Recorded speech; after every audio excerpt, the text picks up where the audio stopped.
Welcome back to Warthrone Weekly News. This week, bit of a short one. All I got for you today is some sketchy leaks. So take these with a grain of salt, but let's get into them, because the speculation is oh so fun.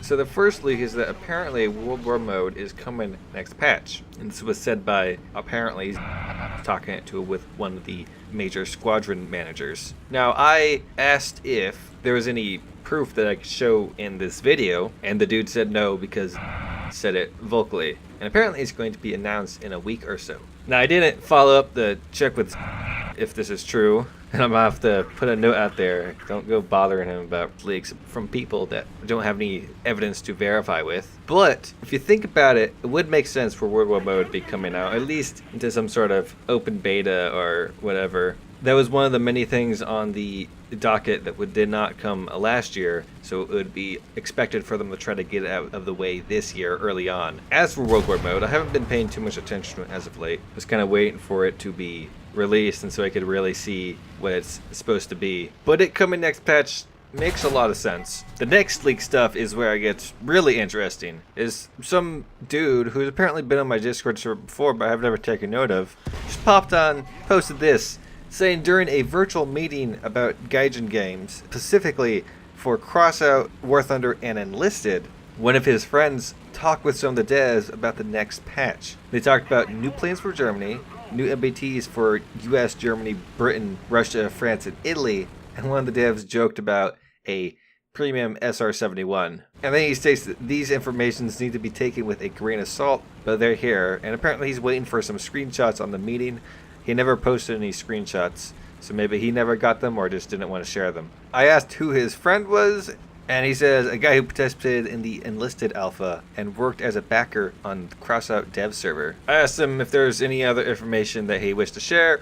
He brought up apparently Japanese ships, but that's kind of obvious. There's been a lot of data mines hinting towards that, and with the progression of the other navies that have been added, they've been kind of going in order as of the nations. And Japan's is next on the list. And finally, one of my Discord users asked about any early rank stuff, and he brought up new planes for Germany, but nothing more at the moment. So if this is true, some vehicles that we could probably expect that would fit these categories is maybe for America M1A1, as that was talked about in the very first M1 dev blog, I think about a year ago. For Germany, maybe we'll see another form of the Leopard 2A4 with the different type of armor, or maybe the Leopard 2A6. Britain is a bit more interesting one.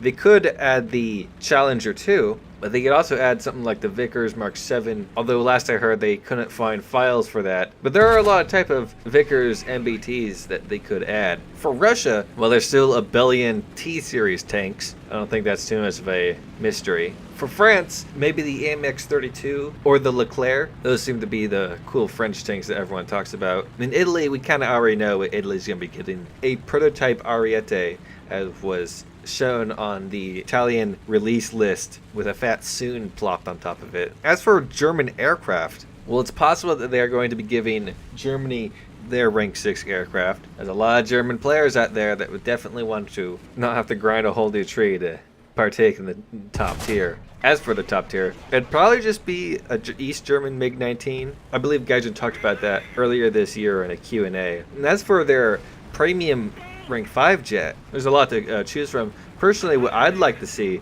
is that one Argentinian jet that was based off the TA 183, designed by Kurt Tank. It'd go well with the TAM, and then you'd be able to have a minor Argentinian tree shoved into the German tree. Speaking of minor trees, what if they took the Korean Tu-80, Korean T-80U, and put it in the Japanese tree, just to make things a little strange? Maybe Korea and Japan, I hear they don't get so well together, just put it in the US tree. I'm kidding mostly.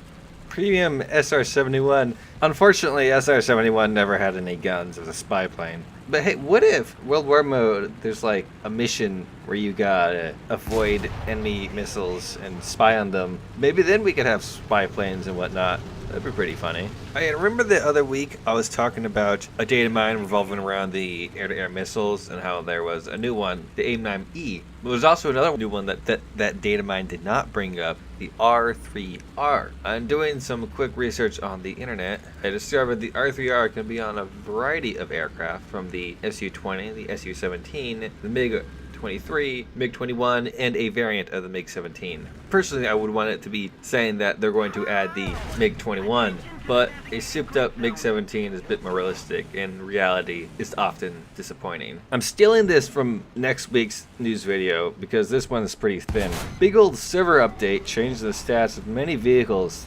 Finally, the important ones, and man do I mean important ones, AMX-10 RC transmission characteristics are updated. Vehicle can now move forward and backward at the same speeds. Both Centauros first order ammo rack mechanics added. A bug where there was no ammo rack detonation has been fixed. And a bug when an APHE shell fuse didn't work after the armor had been penetrated has been fixed. So Centauro players, your fun time is over, unfortunately. No more bugged vehicle for you. I'm not so sure if it necessarily needs to be up-tiered. It is still a very good vehicle. Type 89 now has neutral steering. M60A1 Ariete, a bug with unreasonably high repair costs, has been fixed. Oh, that's a bug now. Well, Gaijin, I think the Japanese and the Italian air trees at rank 4 are heavily bugged, like intensely. Also, it seems the B-29 and the Tumor 4 have insane bugs right now.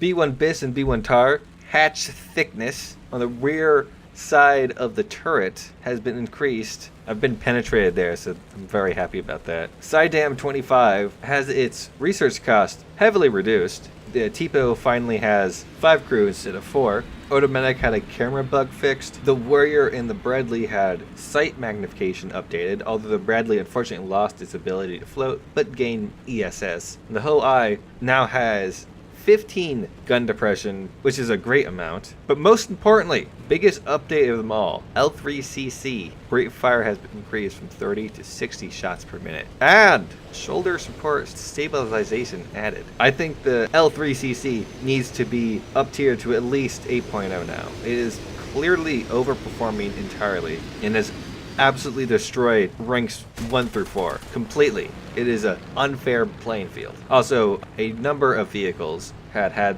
their engine power values corrected, one of which is the Beretta bus. Anyways, that's all the news for this week. I know, a short one. If you have any comments and concerns, or if you have any information, just hit me up on Discord, or do so down below. If you liked this video, hit the like button. If you didn't like the video, don't hit the like button. If you want to see more, hit that subscribe button. I make these news videos every weekend. I like to make random videos throughout the week, and I like to stream on Fridays. Hit that bell icon to be notified anytime I upload anything. Thanks for watching. I hope you have a great day.